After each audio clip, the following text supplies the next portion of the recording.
Hey, you! Yes, you, the one that likes to draw cartoons or wants to learn how to draw cartoons. Is this you? Do you get stuck right at the start not knowing where on earth to begin with your drawing? You sit down, you think, I'm gonna draw a cartoon character today, and then you just get stuck drawing a circle for the head. Well, stop freaking out about that. I'm gonna show you that there are all kinds of starting points for your drawing, and drawing the perfect circle, and I mean a perfect circle, just isn't necessary. Wing it, go with the flow. The point of this video is to show you that drawings are dynamic, especially cartoons. You can begin with all kinds of head shapes, and I'm gonna go through that with you today, and you might learn something really fundamental and crucial. It might completely change the way that you approach drawing cartoons, and you'll realize, wow, this is actually so simple. Why didn't I just think about this before? So I'm going to show you how to not get caught up in the planning phase of your cartoons and just go for it. That does mean that it's definitely best if you watch this video all the way through, so don't be a skipper. Also, if you end up enjoying this video, please click the like button as it really helps me out, and also subscribe to the channel if you haven't already. Without further ado, let's learn how to just get started drawing heads.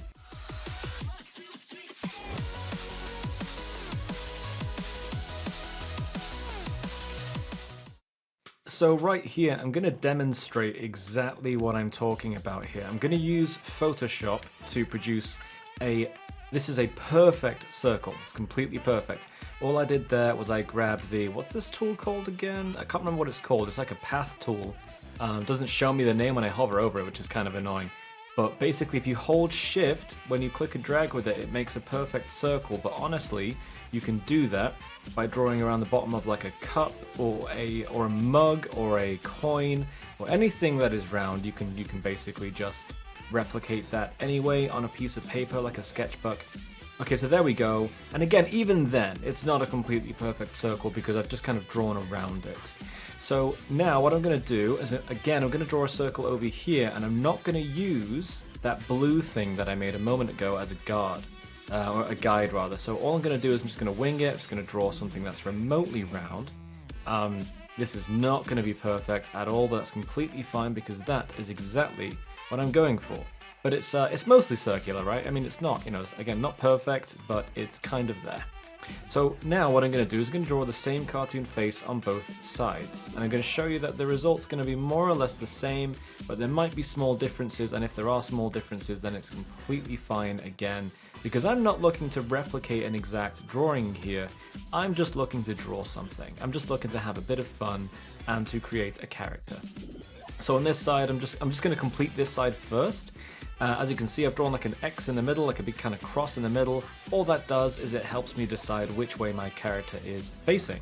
Now, what you might want to do is draw like a nose first. You don't have to follow along with this. I'm just kind of doing this to demonstrate to you that it really just doesn't matter how round, how circular your original kind of head shape is, because it just doesn't matter. If anything, you can make a really superior cartoon drawing by not drawing the circle and just going for a completely different shape altogether. That's kind of the beauty of cartoons, is that you can really kind of experiment with different shapes, because cartoons by their very nature are very elastic and very dynamic. And even now, I'm just completely winging this.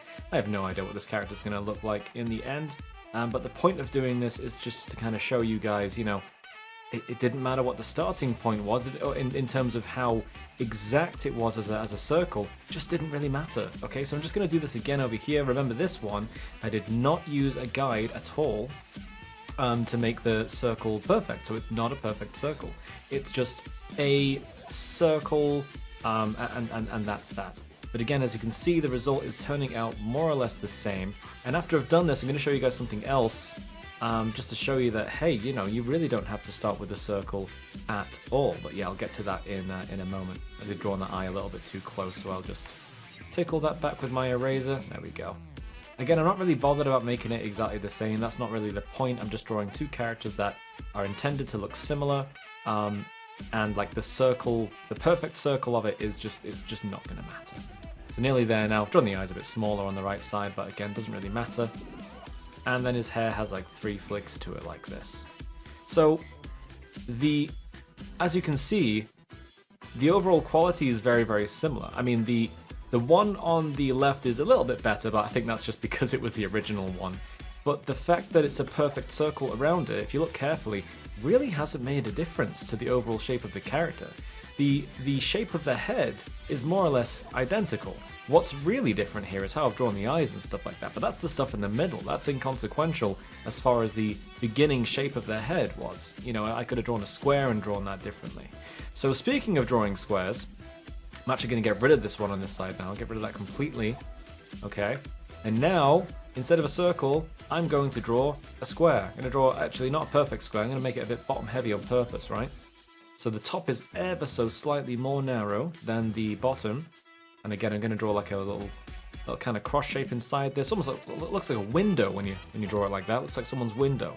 We're not drawing a window, we're drawing a cartoon character. And now I'm going to add some features to it. So this is not a round starting point at all. This is just like a square that I've started with, and now I'm just going to add cartoon features to it, because why not? I can add whatever I want here, and really it just doesn't matter what starting point I chose here with the shape of the head, because I can just develop a character, I can just draw in features. I'm choosing very similar features. The mouth shape is the same, the nose shape is very, very similar. I'm choosing very, very similar features, but I'm not going exactly the same, because I've got I've got like a square starting point, and that affords me a chance to draw a character with a very kind of masculine jawline. So now what we're getting here is we're getting, we just finish off their hair here so you can see the difference. This guy is just simply more rounder looking. Maybe this is a younger character, could even be like a baby or something like that. Maybe not with that much hair, but you know what I'm talking about. This is a more bouncy, more lively looking character. This character looks a bit more like a superhero, or they look like they've just won like a weightlifting competition or something like that. The point of what I'm trying to say here is that you can start with any shape. I'm gonna start by drawing like an eggplant here or something. You can start with any shape head. It just doesn't matter, and then you can use that to design your character off it. So don't worry about getting your shapes perfect. I don't. You know, this is one of the worst looking eggplants ever. If I saw an eggplant that looked like this in the store, I'd be like, no, I'm taking that back. I'm not buying that thing. Actually, I'm not too bothered about it. I don't really care about the whole misshapen vegetables thing. They're all mostly the same. So again, just going to draw a little nose here. Maybe an eye that's really, really low down. Okay, just drawing that wherever I want. Going to give them a bit of a chubby mouth. Why not? Maybe some pointy ears. Because hey, no one can stop me drawing pointy ear. If I want to draw some pointy ears, no one can stop me from doing it. And then just like, I don't know, like a crazy little tuft of hair up here or something like that. So they got this huge forehead. Okay. But it's all about experimenting with different head shapes and just seeing what works works for you. So from a perfect circle over here on the left side, to all kinds of crazy stuff that we can do over here. And even if that circle isn't perfect, you can still get more or less the same result. If it really, really does help, practice drawing circles like this. Just lots of small strokes, lots and lots of small strokes like this. Don't do it in one like that, because I personally find that's harder. In all my years of drawing cartoons, I find that's a lot harder, especially at the sketching phase. We are just sketching circles here. So if it really, really helps, you might want to just practice drawing circles freehand like this instead of going around a coin or whatever. But what I'm trying to say is it just doesn't matter how perfect the circle is. If you have a shape in mind for the head, just draw that shape, go for it, and you'll end up with a cartoon character that, quite frankly, you're going to fall in love with because you're the one that designed them. So that's all there is to it, really. I hope that was helpful and explained things, and really explained that some things just don't really matter in terms of the final product. You don't have to get uptight about it. Cartoons are dynamic. That's a word I really want you guys to take away from this if you didn't know that already. Cartoons are dynamic, they're stretchy, they're bouncy, they can change shape, they move around all the time, and you know, by their nature, you should break free of rigidity. You should not think about a character being stiff and full of squares unless they're supposed to be, of which there aren't many characters like that really, but you know, they are out there. But cartoons are pretty much whatever you want them to be. They're fluid, you know, they're full of actions, they're animated, and because of that, sometimes these imperfections, when a circle isn't perfect, these circles have all kinds of bumps in them.